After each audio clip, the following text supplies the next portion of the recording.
So I just want to thank you again for taking out the No time to worries. meet with Thank you. me. Really excited to kick off the Chief Future Officer series with you. I'll give you a bit of context again, and I have a question for you. Had you heard about Alan's Chief Future Officer series before? For me, Habiba, I think it was, I must be browsing LinkedIn and I saw some of the people that I know. And um, Salim is one of the guy who's there on ADNOC drilling. I don't know him personally, but I know him through someone. And then he was doing, I think, one of the session with you guys. And then I saw some of the other familiar faces as well.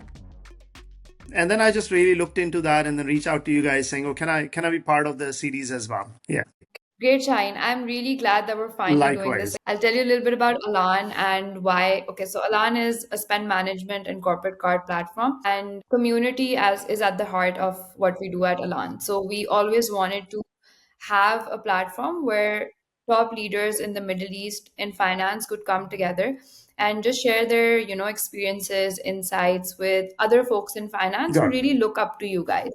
So that's exactly Sure. what we're going to do here today. I just want to have a regular chat with you, get to know you, and get your insights on different topics in Thank you, finance Abiba. today. It's a pleasure. It's a So, shall pleasure. we Thank you begin? very much. No, it's a pleasure for me, for you to, actually be here and for me to get to know you. So, how about we kick it off with Mhm. your journey? Over 18 years of experience leading financial operations across different industries. How did you decide to step into the world of finance and what brought you to your current company Yeah, here so in the Abiba, I Middle think I, East? I I think I've used it before as well with someone else. That for me, when I look at it now, feels like a world tour in finance, right? So it started back in good 2004 when I joined Deloitte London office. So I'm an ex-Deloitte from the Central London office. Worked with them for good 8 years, really becoming an expert on the insurance and investment management side. At the same time, got an opportunity to work on a number of consulting assignments, whereby advising clients on either their process improvements on the IPOs and M&As and whatnot. So that was a wonderful opportunity to work there.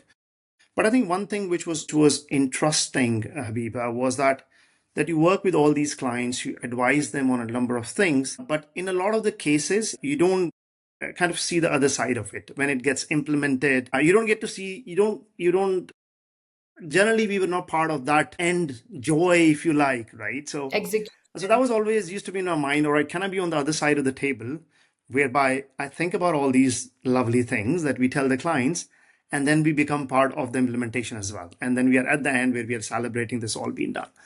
So for me, in short, Habiba, the urge was that, okay, you need to be on the stage, you need to be in that arena whereby you're actually part of the game. So after completing my time in Deloitte, and I'll keep it short, please feel free to ask if you need any more details. I moved to Aviva, which is the largest composite insurance group back in the UK, had their investor relations function. Very different role, exciting, a lot of learning there. You deal with the sell side, buy side, corporate brokers, and you really get to see, which later on helped me with my role in Marsh. You really get to see how these very senior guys in a very large corporate run this global organization, right? Because you are with the CEO, with the CFO, and the C-suite, literally on like every single day, because you are kind of the face of the company. I did that for good over 2 years. After that, I got an opportunity to work with BNP Paribas, the French finance giant, heading their finance function again back in London. So I think during that time, Habiba, I was really enjoying my time in the industry. I had already been in finance for a couple of years. And I think the impact that you bring in terms of system implementations, team building, really work with the senior management in terms of new products, new territories, and really helping them with their growth journey. I think that kept me exciting within the finance world. Keep that excitement going on. Coming to Middle East, now towards your second part of the question, I had worked in Middle East back in 2003 for only a year. Right. So that kind of a connection was always there. But when I came back to Middle East in 2017, definitely the Middle East was already on its journey of a very focused growth region. A lot is happening, a lot of challenges, right, which we'll come on to in a minute. But that was a region where I felt it's a lot happening, closer to home as well, to be honest. And so that's where this opportunity came my way from Marsh McLennan. And I was like, yeah, I love challenges, new place, new challenge. Let's go for it. Right. And I'm glad today that I did that. It has been a very exciting yet challenging journey of these 8 years and still going on. That's an incredible journey, Shaheen. And it makes you specifically proud when I see fellow Pakistanis out there and they're leading it from the forefront. So Thank you. congratulations on that. And this brings me to the next question. So, your role as a regional finance leader spans across the UAE and Saudi Arabia. What would you say are some of the unique challenges and opportunities you've encountered managing finance in such Yeah, so Habiba, dynamic I think markets? no doubt Middle East has got its own very unique challenges, right? I'll start with the very complex regulatory environments, right, which are different to each other.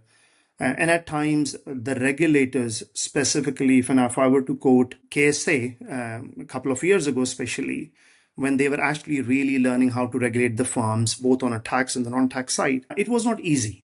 It was at times actually extremely difficult to deal with the regulators, right? So I think the whole regulatory landscape, right, and the way it's been evolving continuously. Examples definitely are the VAT came in, so it was there in all the countries, right? The corporate tax coming in. Saudi went in with a number of insurance regulations, and they brought whole the transfer pricing in. So this, I think, continuous challenges from a regulatory perspective is an ongoing challenge. Secondly, for me, Habiba, was finding and retaining the right talent. I think it's something that you deal with all the time in this region, right? More so in Saudi, which is now also changing, less in Dubai, because definitely there's a lot of expats here and a lot of influx here as well. But the retention, I think, is the challenge across the board. And the third one, which I'll definitely touch upon, is the way some of the companies here in this region, including the way Marsh McLennan was, sometimes they are very far away from the models, processes which are there at the corporate centers, right? I saw Marsh back in the UK in a different capacity, but coming to this part of the world, I very quickly realized that we need to do a lot to bring it in line with everything that gets done back in the UK and the US, right? So I think these were the three main challenges, but then all of these really give you a lot of opportunities as well. Without a doubt, the business growth was an opportunity which is still there. And Habiba, I've seen the way we have grown in the region, new products, new entities, new markets, and that with these challenges, I think this wonderful opportunity was there where you can work on these challenges, but there's a wonderful opportunity for us to grow in the region, right? As a group, we have grown significantly. We have gone into, as I said, we've gone into a lot of the new product lines which were never there. We have established new entities in the new countries within the region we were not there. So I think working on those challenges, these opportunities were there. So it's been really exciting. And we have come a long way whereby with these challenges, we have now close to the models to the center in terms of the processes, as I mentioned. Systems, we did a lot on that to bring it again close to the corporate headquarters. Policy implementations, again, something we're a bit far now. We brought it in line with where we want it to be. So challenges were there, but I think there were some wonderful business opportunities and some internal and external growth opportunities that we could capitalize on. So all of this, I think, was probably the best thing that could happen to me being in the region. I think there is no growth if there Definitely. are no challenges, Yeah. right? Let's talk a little bit about, the systems and the processes that you just mentioned. So I was going through your LinkedIn and I saw that, you have multiple system implementations and process alignments under your belt. So how do you approach large scale transformations to ensure they actually deliver tangible results, like maybe, cost reductions and efficiencies that you've actually Habiba, achieved? as you rightly mentioned, it's a very good question. That's something, again, all these years, touching upon on the previous point that we just discussed, just because there was so much to do, we could do all of that, right? Had everything been like perfect, hunky dory, you just don't get the chance to do a lot of that. To your point, Habiba, one of the things which is maybe personal for me, I think the people side of things is very critical, right? I personally feel going on to any transformation, even small or big, including the IT transformation or excluding IT transformations, I think people are the key. They are the one that I feel kind of know the how and the why of of these implementations. And in the end, they're going to be the ones who are going to kind of breathe the life into the new processes, right? So system, I think people having them on board very critical, right? Not only your own team, everybody else who's going to work on this project. Secondly, senior management buy-in, very critical, not only at the start, throughout the project. Been a number of cases, Habiba, whereby things may not go as you like. You need to be adaptable, be working with the senior management to make sure if we need to tweak the plans, we're tweaking the plans. So I think that is there. And thirdly, I think having a very clear objective in the beginning with some very, I would say, data driven or KPI related results that you're expecting to achieve. If they are not there, and I've seen one or two smaller ones in the beginning, you just cannot measure it. You just don't know what the results are, right? So as I'll probably quote an example more recently, which we did in the last 2 years, more related to finance. We had some clear objectives in the beginning that if we're gonna do these process realignments, we were doing some offshoring as well, what the results are, both in terms of the updated processes and in terms of the savings that we can achieve. So I think having those clear objectives in the beginning, which are measurable, it's very important.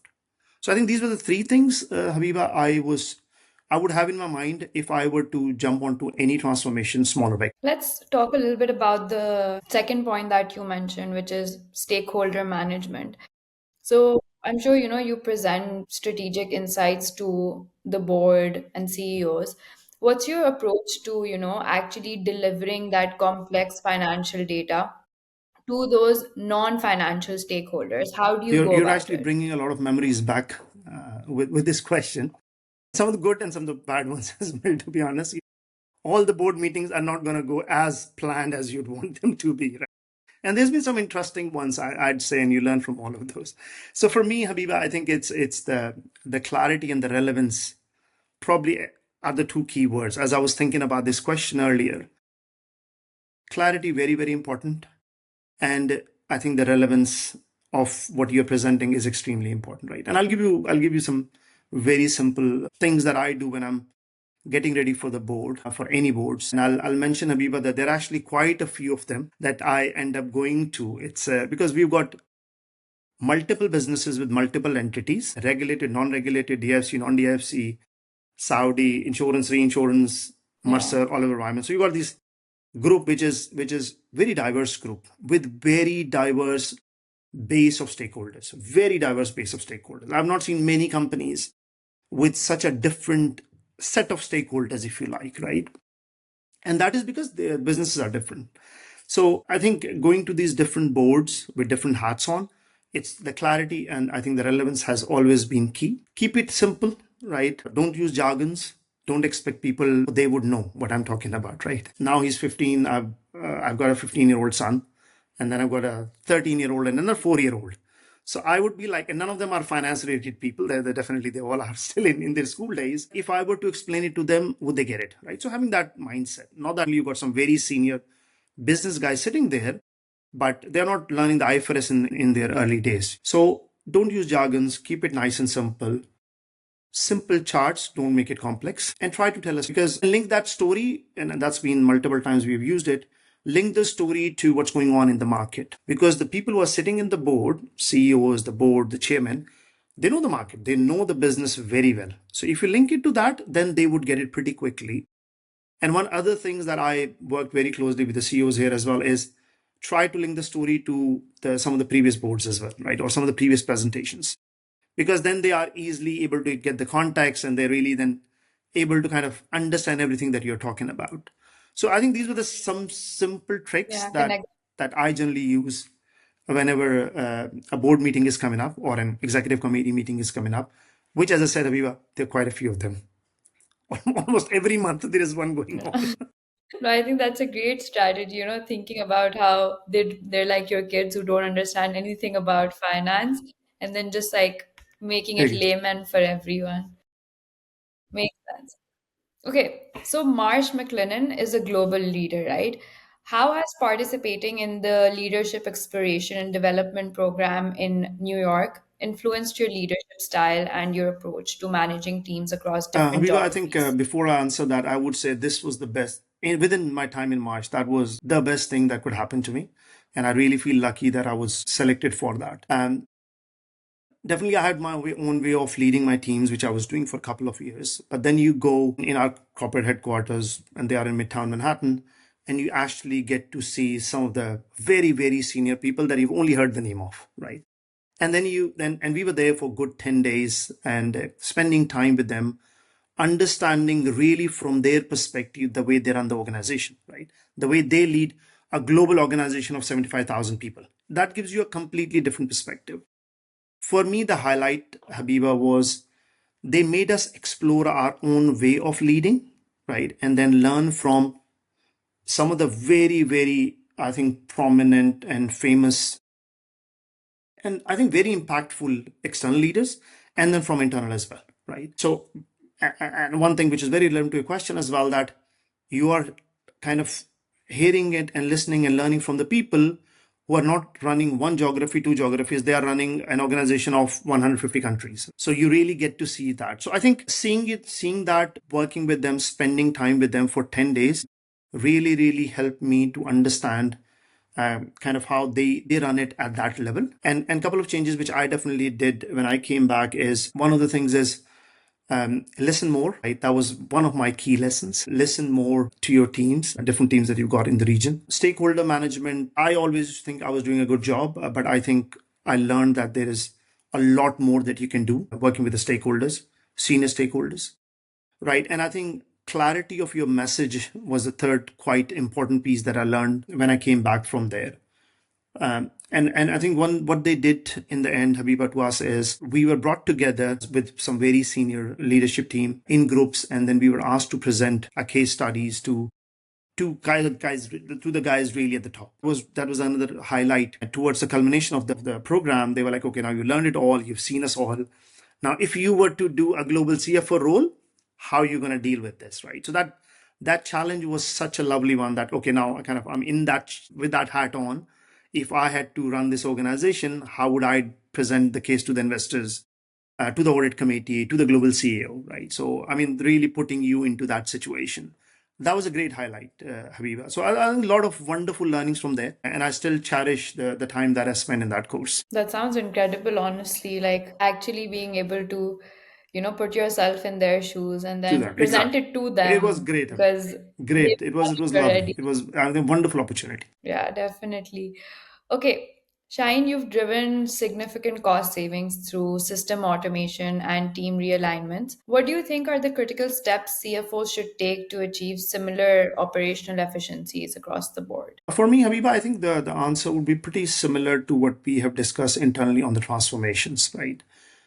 For me, one of the things that I have really used in cases like this is asking a simple question is what problem I'm trying to solve instead of just jumping on something and then not realizing what we are doing and then just trying to do everything in one go. So I think if anyone is trying to achieve either efficiencies or trying to change anything with some tangible results, please do ask yourself this question that what is the problem that we are trying to solve.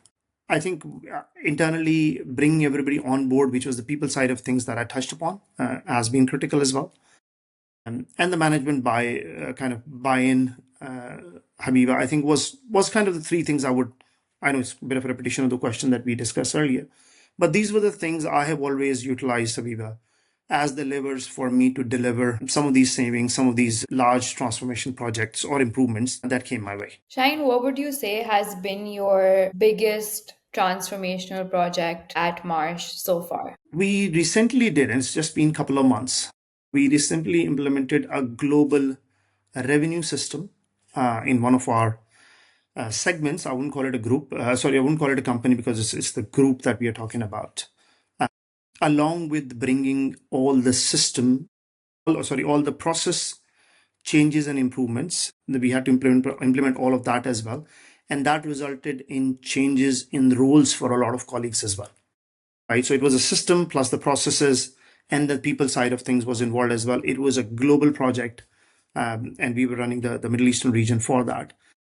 That was, I think, in terms of the impact, the value, that was the biggest one, Habiba, that I did. Let's continue talking a little bit about, digital transformations. With AI and digital transformation becoming critical in finance, how do you actually see these technologies impacting the way CFOs operate? Are there any specific technologies or trends that you're particularly excited Yes, Habiba, about? I think, and this is actually very close to my heart. I quite like this topic these days and love to talk about it as well. Right? And first of all, Habiba, without a doubt, all CEOs, all the boards are getting a lot of pressure. And in fact, some of the senior board members can't even wait to get every single benefit in the world from implementation of AI. Right? As just like a magic wand, and I'll just do it like this, and every benefit is going to come back to my organization. So I think for me, Habiba, the way it's changing the CFO role is definitely giving the CFO a, a lot more time, right? And I think it's only going to get better to focus on providing those critical insights to the business, right? And then work with the business on really the plans that and the goals that the business used to have. Unlike if I look at it a couple of years ago, whereby CFO is worried about, or have I closed my books, right? Or how's the audit going on? Or what happened to my ledger and what happened to that, right? So I think yes, we're still in that journey. We're not there yet, but we are seeing that change happening. The technologies that I'm really excited about, Habiba, is we use quite a lot of predictive analysis internally. We have started using it only since last year, but I think that has been helping me extensively. Instead of, and I compare it to my days whereby literally 18 months, 2 years ago, you've got this big spreadsheet. Now you're really working with the team. Or here's the variance. What happened to this variance, and which products are causing that, and all that. So at least that all of that legwork is getting done by the system. That is, and again, Aviva, I think what I'm very happy about. This is only tip of the iceberg, right? This is only a start. The models are only coming in. So maybe we are looking at something on predictive analysis that maybe 2 years down the line, 1 year down the line, depending on how it goes, the whole report will be produced by the system at the click of a button, right? So can't wait for that day. And that is very that's the one that I really like. Internally, Habiba, we have done a lot on the journal entry automation as well. That is no doubt saving a lot of time for the team.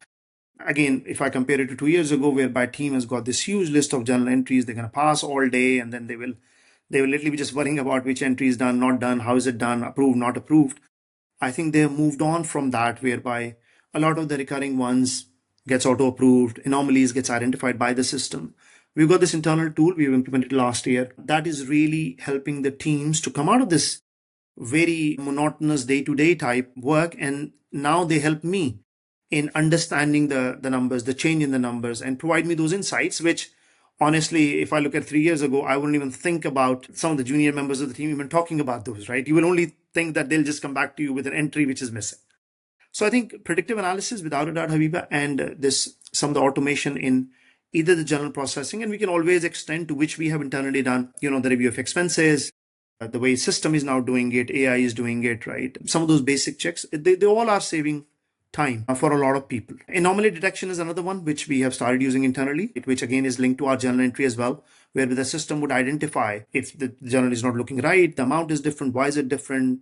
It was not done in last March, why is it being done now? So a lot of the checks that system is doing internally, which again is saving us time. How big of a team are you leading right now, Habiba, the Shaheen? team actually was a lot bigger than I'm today, and that goes back to the finance transformation that we have done. So the team was about 45 people 2 years ago, right? And now you are looking at a very lean team of about 13 people now. I think that's also like, that shows that all the transformations that you guys are doing within the company, it's actually resulting in more automation and requiring less It is, manpower, Aviva. I It has guess. definitely resulted in a lot of roles being delegated to technology, if you like, or being done significantly by the technology. So those were the things which were definitely the result Yeah, of the transformation that we have been on in the last 2 years, for the last 2 years. no, that's really good.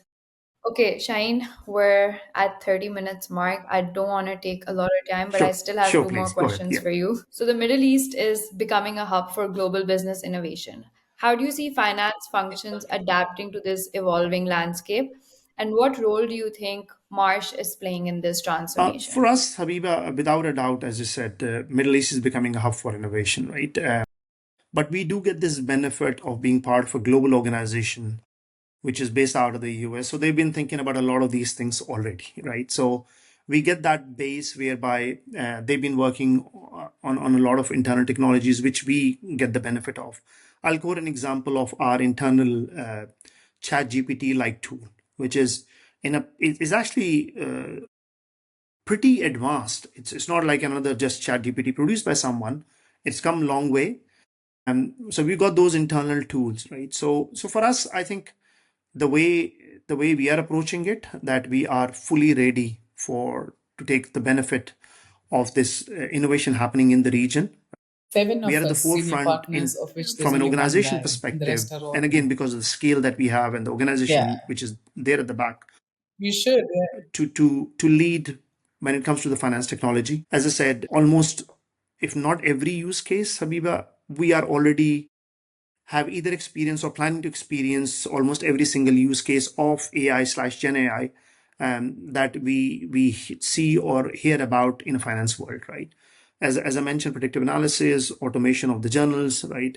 We've been using a lot on the Gen AI side as well internally. So the tools are there internally, and almost every month, 2 months, the group has been working a lot on adopting new technologies and kind of making sure it gets applied throughout the world. And then from my side, Habiba, I try my level best, and partly this conversation is part of it as well, that I get to see, to try to meet as many people in the forums, in the conferences, to share our experiences. And I'm very happy to share the way we approach the predictive analysis or the journal entry automation, which I personally feel has been great success for us internally, from efficiency, results, and all that. So we try to do that as much as we can, just to make sure we are sharing our experiences, and then also learning from the experiences that some of the other people are doing in the market. Tell me this, Shaheen, when you're looking to hire more people on your team, what matters to you more? Is it educational pedigree? Is it the certifications? Or is it work experience that you look Habiba, I at? think it's going to be both,